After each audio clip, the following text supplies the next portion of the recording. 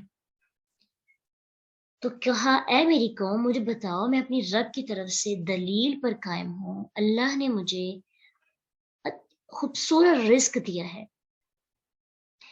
اور ادھر سے یہ بھی پتہ چلتا ہے کہ رزق صرف وہ نہیں جو ہم کھاتے ہیں. مال کو رزق نہیں کہتے. صرف انسان کو اللہ کی طرف سے وہ تمام چیزیں جس سے انسان فائدہ اٹھاتا ہے وہ اس کا علم ہے, وہ اس کا اخلاق ہے, وہ اس کا دین ہے, وہ اس کا اسلام ہے. کوئی بھی چیز جس سے انسان فائدہ اٹھائے وہ اس کے لیے کیا ہے؟ رزق ہے.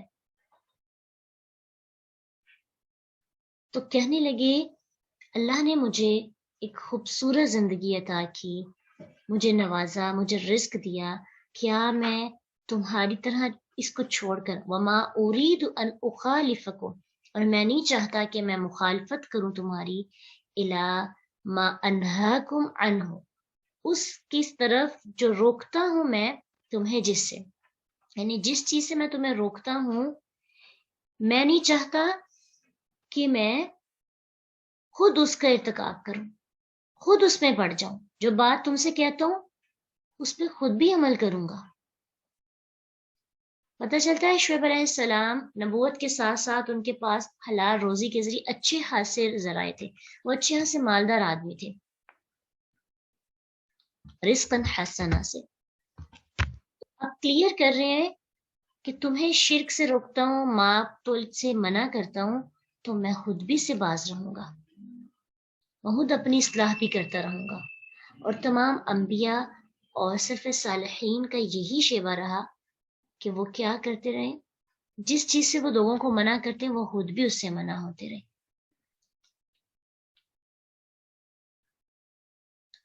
اور اگر انسان وہ کام جسے دوسروں کو روکتا ہے لیکن خود منع نہیں ہوتا تو اس کے لیے بہت سخت وعید ہے. صحیح بخاری کی حدیث ہے, اسامہ بن زید رضی اللہ عنہما بیان کرتے ہیں کہ اللہ کے نبی صلی اللہ علیہ وسلم نے فرمایا کہ قیامت کے دن ایک آدمی کو لایا جائے گا, اس کو آگ میں پھینک دیا جائے گا, اس کی انتریاں تیزی سے باہر نکل پڑیں گی اور وہ ایسے گھومے گا جیسے گدھا اپنی چکی کے گرد گھومتا ہے. تو جہنمی اس پر اکٹھے ہو جائیں گے اور کہیں گے اس شخص کو کیا ہوا, اے فلاں تیرا کیا معاملہ ہے, تو ہمیں برائی سے روکتا تھا, نیکی کا حکم دیتا تھا. تو وہ شخص کہے گا میں تمہیں نیکی کا حکم دیتا تھا, میں تمہیں برائی سے روکتا تھا, لیکن میں خود نیکی کی طرف نہیں آتا تھا اور برائی سے منع نہیں ہوتا تھا, میں خود اس کا ارتکاب کرتا تھا. اور قیامت کے دن اس شخص کا حال بہت برا ہو جائے گا. اس لیے جس چیز پر ہم دوسروں کو کرٹیسائز کرتے ہیں ہمارا بہترین اور پسندیدہ مشغلہ بن گیا ہے. ہمیں لگتا ہے اس سے زیادہ انٹرسٹنگ چیز ہی نہیں کوئی, لوگوں کو کرٹیسائز کرنا, انگلیاں اٹھانا, لوگوں کے نیگیٹو پہلو پہ بات کرنا, ان کو منع کرنا, خود نہ رکنا, ہمارا کیا حال ہوگا. اور ہم اس حدیث کو زیادہ تر اس پوائنٹ آف ویو سے دیکھتے ہیں کہ ہم نے کسی کو اچھے کام کی طرف راغب نہیں کرنا، ہم فوراً سے دین پہ آ جاتے ہیں، اور جو باقی معاملات میں ہم لوگوں کو روک ٹوک کرتے ہیں، کرٹیسائز کرتے ہیں، طنز کرتے ہیں، تنقید کرتے ہیں، لوگوں کی پیچھے سے بات کرتے ہیں اور اپنی اصلاح نہیں کرتے، خود غیبت چغلی کرتے ہیں لوگوں کی، جب لوگ ایسا کریں تو ان کو منع کرتے ہیں، خود ہم اچھے کام نہیں کرتے اور چاہتے ہیں کہ باقی جو ہمارے پیچھے چلنے والے لوگ ہمارے چھوٹے ہوں وہ اچھے کام کریں۔ اس لیے سب سے پہلے اپنی اصلاح کی ضرورت ہے، پھر جس چیز پہ ہم عمل کرتے جائیں اس سے دوسروں کو روکتے جائیں۔ کبھی بھی ایسا نہیں ہونا چاہیے کہ جس چیز سے ہم دوسروں کو منع کر رہے ہیں خود اس پہ عمل نہ کر رہے ہوں۔ انشاءاللہ اب ہمیں زیادہ کوشش ہو کے قدم قدم پہ پھونک پھونک کے اپنے قدم رکھنے ہیں، تاکہ ہم کوئی بھی ایسی بات نہ کہیں جس پہ ہمارا عمل نہ ہو اور ہم دوسروں کو بتا رہے ہو، ویسے بھی تاثیر نہیں ہوتی اس کام کے اندر۔ کوئی بھی بات جس پہ ہم خود عمل کرتے ہیں کوشش یہی ہونی چاہیے کہ ہم وہ دوسروں کو بتائیں، لیکن ایسا بھی بعض اوقات ہوتا ہے کہ ہم دوسروں کو بتا رہے ہیں نا آج بتائی بات، اور ساتھ دوسرے بھی عمل کرنا شروع کر دیں اور ہم بھی کر دیں، ایسا ہوتا ہے نا بعض اوقات آپ کو نہیں۔ پہلی بات تو یہ ہے کہ انسان کوشش کرے کہ پہلے خود عمل کرے پھر دوسروں کو بتائے۔ اگر یہ سوچ ہونا تو پھر سمجھانے والے کم ہو جاتے ہیں اور عمل کرنے والے زیادہ ہو جاتے ہیں، لیکن آج کے دور میں سمجھانے والے زیادہ ہیں، عمل کرنے والے کم ہیں۔ دوسروں کو بات کرنا بہت آسان ہوتا ہے، بہت زیادہ، دو لفظ بول دینا، لب ہلا دینا بہت ایزی ہے، لیکن جب عمل کی باری آتی ہے تو ہم سب فیل ہو جاتے ہیں۔ اور دوسری بات یہ ہے کہ اگر ہمیں نئی نئی موٹیویشن ملی ہے، ہم عمل کرنے لگتے ہیں، ہم اپنے ساتھ دوسروں کو بھی شامل کرتے ہیں، جب ہم دوسروں کو کہہ رہے ہیں اس وقت نیت بنائیں کہ میں نے خود بھی اس پہ عمل کرنا ہے، یعنی ہم خود ڈٹائی کے ساتھ برائی کرتے رہیں اور دوسروں کو مسلسل اسے روکتے رہیں، تو ایسے بندے کا حال جہنم میں ایسا ہوگا جیسے بھی ہم نے حدیث پڑھی، ٹھیک ہے۔ ان اريد الا الاصلاح ما استطعت، تو تمہارے بارے میں، اپنے بارے میں تو مجھے یہ ہے کہ میں وہ کام کروں جو اللہ کو پسند ہے، لیکن تمہارے بارے میں بس میں اتنا چاہتا ہوں کہ تمہاری اصلاح ہو جائے جتنی میرے اندر طاقت ہے۔ پیغمبر بھی یہ کہہ رہے ہیں مستطاعت، جتنی میں استطاعت رکھتا ہوں، جتنی میں طاقت رکھتا ہوں تمہاری دنیا اور آخرت کی بھلائی کرنے کی کوشش کروں گا۔ اور یہ حسلت جو ہوتی ہے اللہ کے نیک لوگوں کے اندر پائی جاتی ہے، وہ لوگوں کی باتوں سے چڑھنے کی بجائے اللہ کی رضا پہ راضی ہو جاتے ہیں، وہ کہتے ہیں کہ لوگ کچھ بھی کہیں، میں نے اپنا کام کرتے رہنا ہے، اور جتنی میرے اندر طاقت ہے، جتنا اللہ نے مجھے اختیار دیا میں نے اس کے مطابق لگے رہنا ہے۔ وما توفیق الا باللہ، بہت پاورفل بات ہے، وما توفیق الا باللہ، اور نہیں توفیق میری، نہیں میرے پاس نصیحت کرنے کے لیے الفاظ، یا جو بھی میں کرنا چاہتا ہوں اس کو جاری رکھنے، اس کو کامیابی کی طرف لے کے جانے کے لیے مجھے اللہ کی مدد کی ضرورت ہے۔ اس کا سارا دار و مدار کس پہ ہے؟ الا باللہ، اللہ پر۔ اللہ، اگر میں کوئی نیکی کا کام کرنا چاہتی ہوں، وما توفیق الا باللہ، لا حول ولا قوت الا باللہ، کہ طاقت ہمارے پاس نہیں نیکی کرنے کی، نہ برائی سے رکنے کی ہمارے پاس طاقت ہے، لیکن اگر اللہ چاہے، میرے پاس توفیق نہیں لیکن اللہ اگر چاہے، میری ہدایت کا دار و مدار اللہ پر ہے، آگے تبلیغ کرنے کا دار و مدار اللہ پر ہے، اچھے کام کرنے کا دار و مدار اللہ پر ہے، تو مجھے پریشان ہونے کی کیا ضرورت ہے؟ لوگ جتنی بھی باتیں کریں، علیہ توکل، تو میں تو اسی پہ توکل کرتا ہوں، وَإِلَيْهِ أُنِيبُ، میں اسی کی طرف رجوع کرنے والا ہوں۔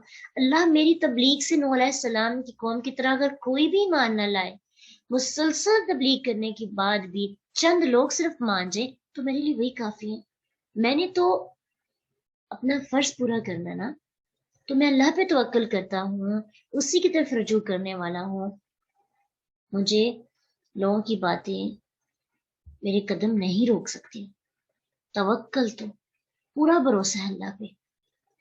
اگر ہمیں وما توفیقی الا باللہ علیہ توکلت و الیہ انیب، جب بھی پریشان ہوں، مایوس ہوں، لوگوں کی باتیں ہمیں پریشان کریں، ہمیں ہرٹ کریں، ہم چڑھنے لگیں،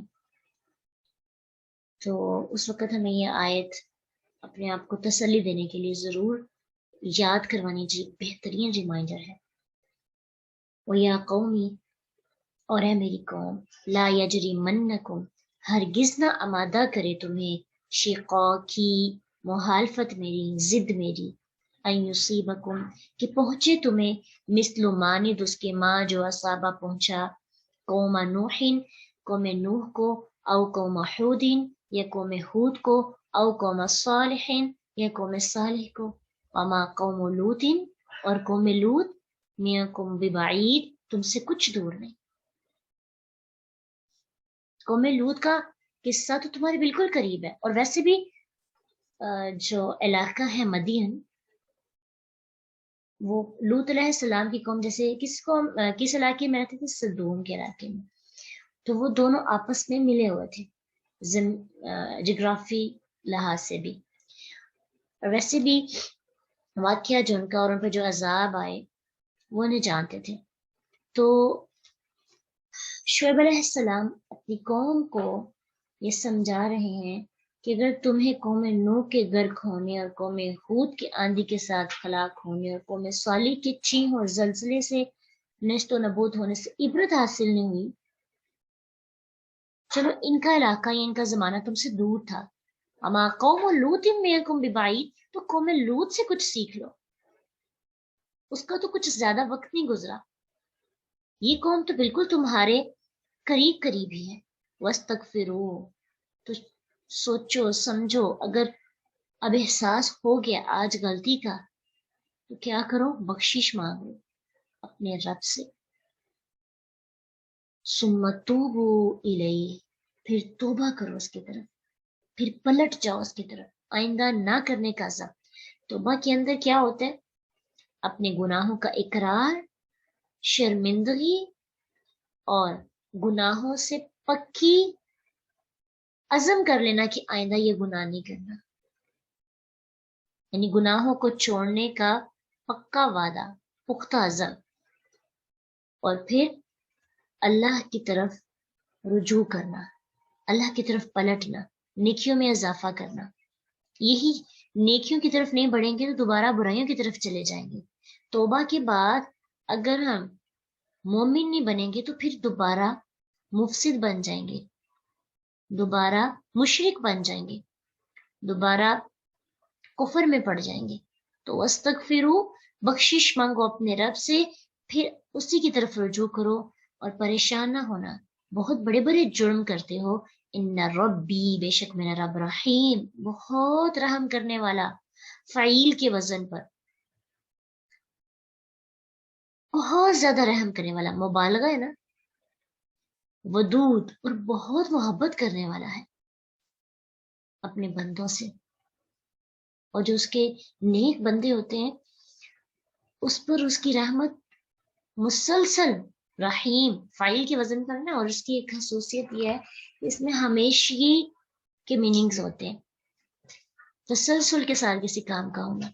تو یہ اللہ کی رحمت ایسی ہے ایمان والوں کے لیے، توبہ کرنے والوں کے لیے، استغفار کرنے والوں کے لیے، دنیا کے اندر بھی اور آخرت کے اندر بھی. وہ رحمان بھی ہے، رحیم بھی ہے. رحمان کس کے لیے؟ پوری دنیا کے لیے. اس میں جانور آ رہے ہیں، پرندے آ رہے ہیں، درخت آ رہے ہیں، ہر چیز کے لیے اللہ رحمان ہے، فعلان کے وزن پر. کافروں کے لیے بھی، اگر اللہ کی رحمت کافروں پہ نہ ہو تو ان کو تو رزق ہی نہ ملے.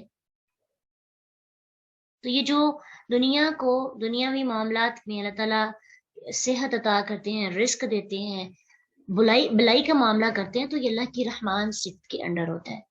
رحیم خاص طور پہ مومنین کے لیے ہے، رحیم خاص طور پہ اللہ والوں کے لیے، ان لوگوں کے لیے جو استغفار کر کے توبہ کر کے اللہ کی طرف بڑھتے ہیں. ان پر دنیا میں بھی اللہ کی رحمت، ہدایت کی صورت میں، قرآن کی صورت میں نور بن کر، اور آخرت میں بھی اللہ ان پر رحمت کریں گے، اور ان کی اللہ کی رحمت کی وجہ سے وہ جنت میں جائیں گے۔ حساب کتاب ہونے لگے تو درمیان میں ہی سب نہیں آ جائیں گی۔ اللہ ہمیں بغیر حساب کتاب کے اپنی رحمت سے جنت الفردوس عطا کرے، اور اللہ ہمیں اپنی ودود صفت کے اندر، ودود صفت کی وجہ سے، بہت محبت کرنے کی وجہ سے اللہ ہمیں یہ توفیق عطا کرے کہ ہم اس سے محبت کر سکیں، استغفار کر کے، توبہ کر کے، اپنی برائیوں کو چھوڑ کے آج آگے قدم بڑھا سکیں۔ آخر دعوانا الحمد للہ رب العالمین۔ سبحانک اللہم و بحمدک، اشہد ان لا الہ الا انت، نستغفرک و نتوب الیک۔ السلام علیکم ورحمۃ اللہ وبرکاتہ۔